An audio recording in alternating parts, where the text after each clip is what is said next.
What's up, everybody? This is DJ Derek Smokin Jones. Welcome to my lab.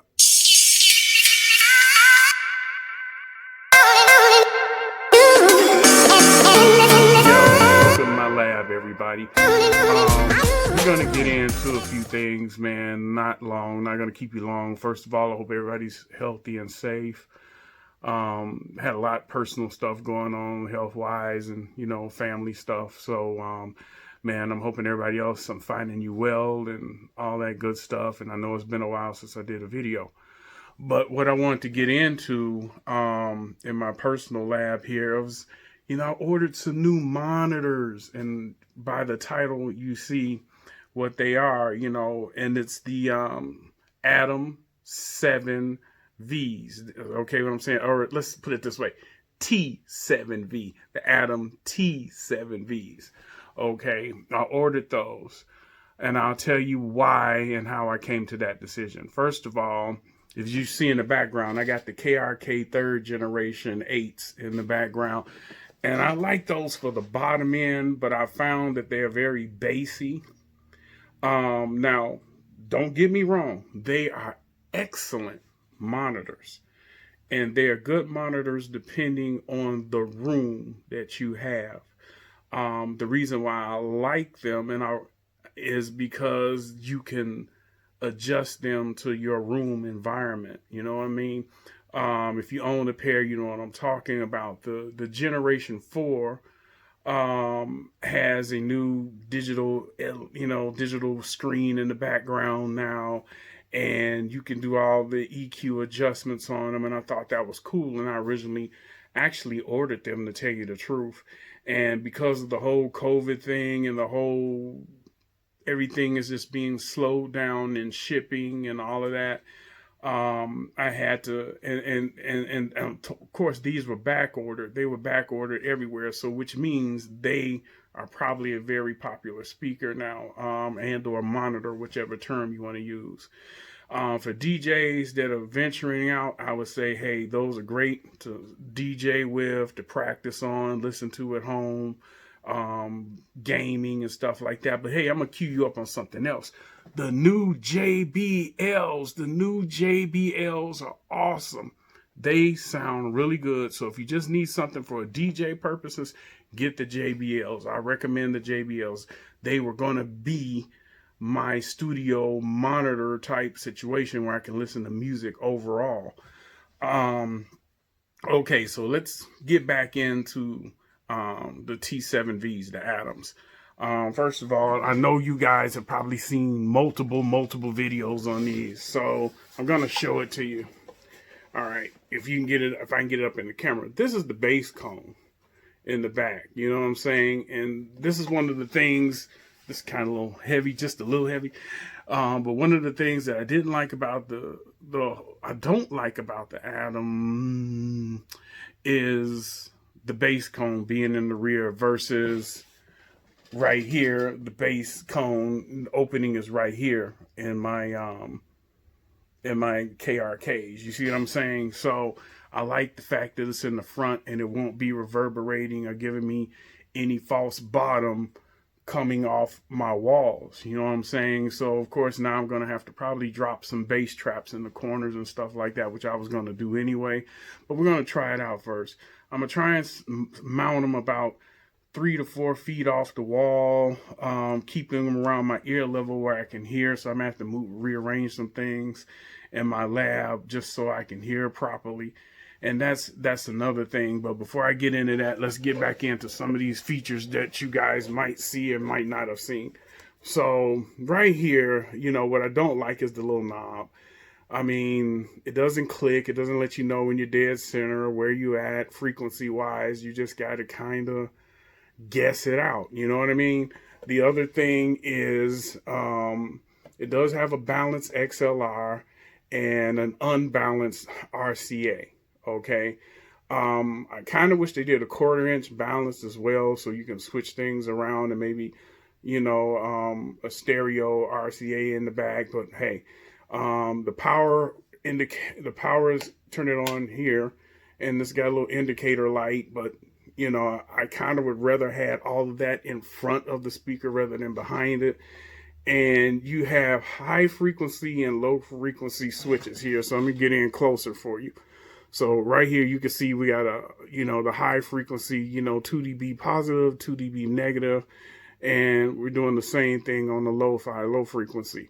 It's pretty simple, you know what I'm saying? And this is, you can adjust these to your room. So I would say start with the negative first and go from there.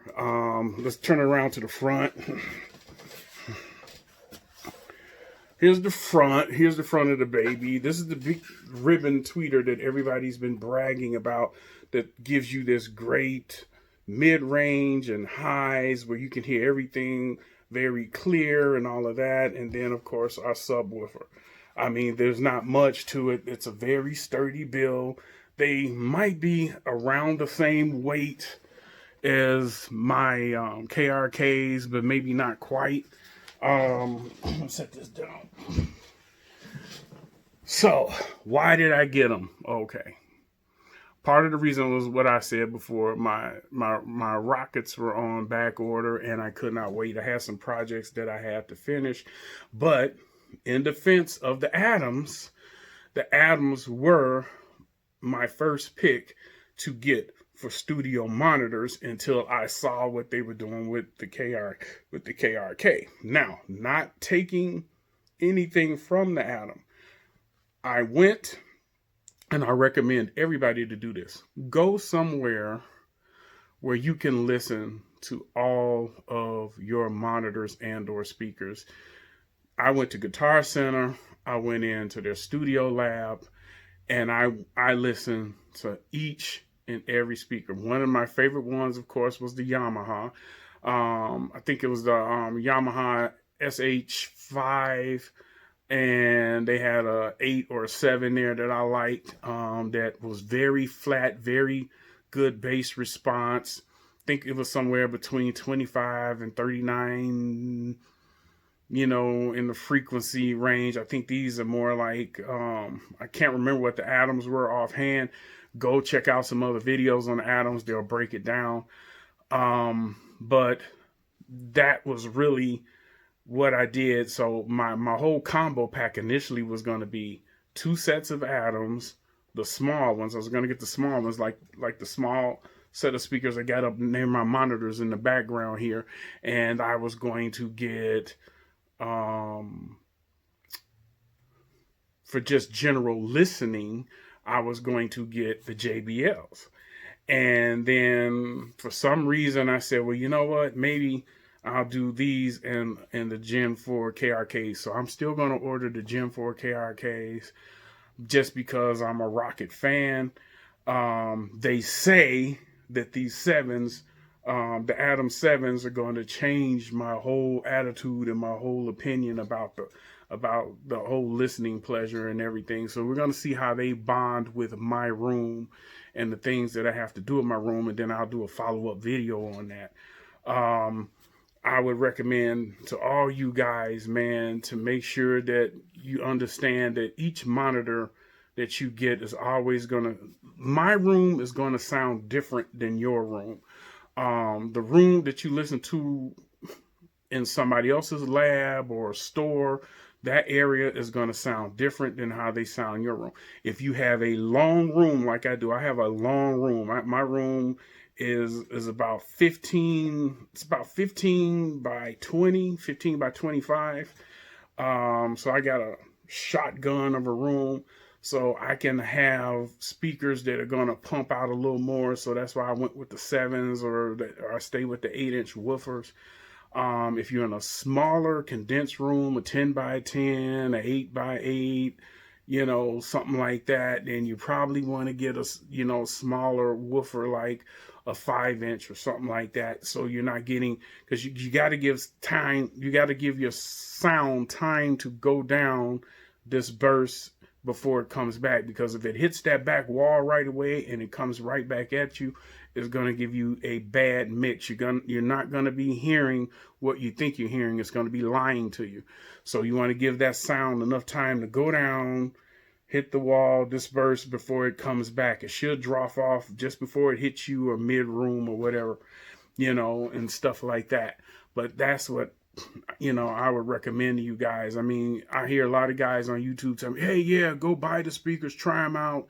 And hey, and if you don't like them, but who really wants to go through? I mean, if you absolutely have no other way of doing it and you got to order them, try them, you don't like them and you got to send them back, fine. But otherwise, I went somewhere where I can try and listen to all of the monitors that I like in one room and see what they sound like and what they felt like, and then just try to imagine what they would feel like in my room.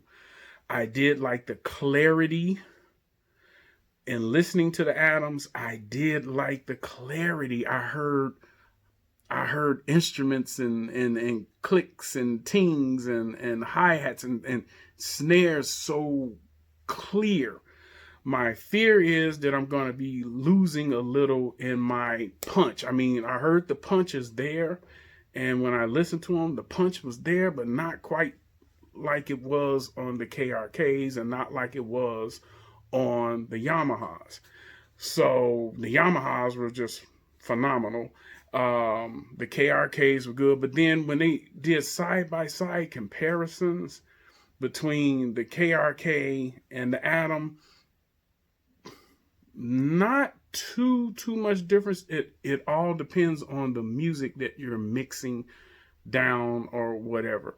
If you're just a DJ and you want a good overall round sound and you're just playing, then yeah, I would definitely recommend the Adams, because they're going to give you that. And you want a higher end speaker at a budget rate, then that's what I would recommend. These came around like $250, $249 a pair. I mean a piece. I'm sorry. So you figure with $500, $550, depending on where you live, it's probably what you're going to be out of. The JBLs you can get for $199, so you'd be out of 4. The KRKs are roughly around the same, give or take $25. So you got to kind of think about it along those lines. But they're very good. Now, the Adam does have a new gen, a bigger speaker. Of course, it's a higher up in the price range. It does have all the bells and whistles, where the bass cones are in the front, the power switches and the knobs and everything is all in the front, and now you're getting into the $800-900 range of what you want to do. You know what I'm saying? In some cases, thousands of dollars. So it's up to you. But anyway, man, I just wanted to get this kind of information out to you guys. I'm gonna try them out. Another lesson: when you buy these, don't give up on them right away. And I mean that on any monitor that you buy. Every monitor has to have between an 8 to 10 hour break-in period where they're pumping near their maximum, close to their maximum, because the diaphragm, the cone, expands and contracts. It expands and contracts. It comes at you like this, and you know how you feel the air coming from it. And what you're doing is it's massaging itself in. It's breaking itself in. You got to give it a break-in period, and then you have to use these. Any monitor that you get, you have to learn your monitor for your room. Everybody won't agree, because people have different rooms, they have different situations. They'll say, oh, I don't like that monitor, I don't like that speaker, I don't like this one, I don't like that one. They may not have taken time to break in the monitor. 2, they never took into consideration their room. And 3, they never took the time to really learn their monitor and what they're listening for. So keep those 3 things in mind when you're out here purchasing and stuff like that. If you like what I talked about today, man, please like and subscribe. Give me a thumbs up. Show me some love. And I'm going to hook these up and see how they do. And I'll let you know. You know what I mean? Oh, before I go off of here, when we're talking about the break-in period, what you do is you turn both speakers towards each other and kind of let them phase out in case you got neighbors and they're like, oh, damn, that's too loud. Just point them towards each other. Okay, man. I'm DJ Derek Smokin Jones. Thanks for visiting me in my lab. I'm out.